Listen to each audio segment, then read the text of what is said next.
ఎదగమని మొక్క నీకు చెబుతుంది.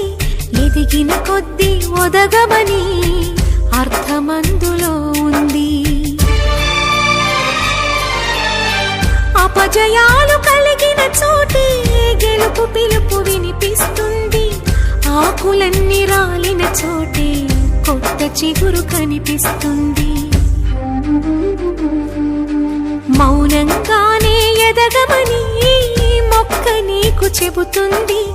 ఎదిగిన కొద్దీ ఒదగమని అర్థమందులో ఉంది.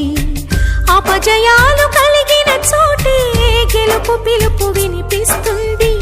ఆకులన్నీ రాలిన చోటే కొత్త చిగురు కనిపిస్తుంది.